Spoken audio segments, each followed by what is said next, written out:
Subscribe करें और bell icon को प्रेस करें। आरएमएस टाइटैनिक सिर्फ एक जहाज नहीं था, यह मानव नवाचार और महत्वाकांक्षा की ऊंचाई का एक तैरता हुआ चमत्कार था।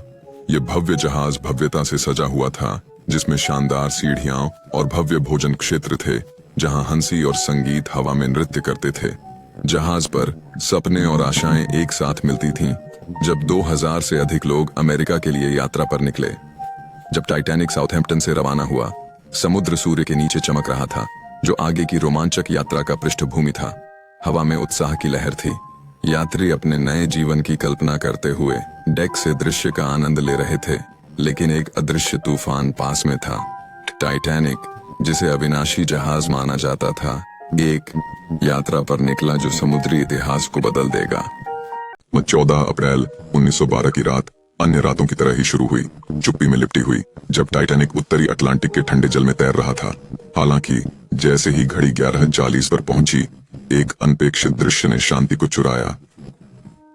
Break time 0.6s। एक बर्फ के पहाड़ की डरावनी छाया सामने थी। Break time 0.4s।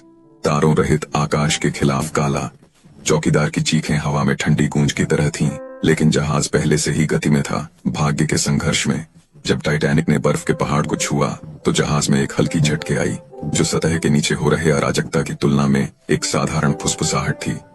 क्रू तेजी से प्रतिक्रिया करते हुए नुकसान का आकलन करने के लिए दौड़े, लेकिन यात्रियों के बीच घबराहट बढ़ने लगी। आगामी विनाश से अनजान 5 जलरोधक कक्ष बर्फीले पानी में समा गए, जिससे जहाज का भाग्य और उनके भविष्य गहराई में बंद हो गए। जब टाइटैनिक ने अपनी बर्फीली किस्मत का सामना किया, पहले श्रेणी के यात्रियों को प्राथमिकता दी गई, जबकि कई निराश तीसरे श्रेणी के प्रवासियों ने बंद दरवाजों का सामना किया। उनकी उम्मीदें घट रही थीं। घड़ी ने सुबह 2 बजे का समय बताया और जहाज का अगला हिस्सा निर्दयी समुद्र के सामने झुक गया। यात्रियों ने रेलिंग को पकड़ा या ठंडी गहराई में गिर गए। डर और विश्वास ने निराश प्रार्थनाओं में एक दूसरे को गले लगाया, जबकि जहाज का पिछला हिस्सा आकाश की ओर इशारा कर रहा था, जैसे कि यह त्रासदी से पहले गुरुत्वाकर्षण को चुनौती दे रहा हो। वह अवर्णनीय क्षण जब टाइटैनिक 2 टुकड़ों में टूट गया और गहरे समुद्र में चला गया। सुबह 4 बजे कारपेथिया ने प्रकट होकर लगभग 700 बचे लोगों को एक ऐतिहासिक आपदा के कठोर परिणामों से बचाया।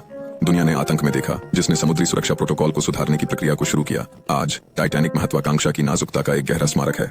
ब्रेक टाइम 0.4s पीढ़ियों को साहस, बलिदान और गहरे नुकसान की कहानियों के माध्यम से जोड़ते हुए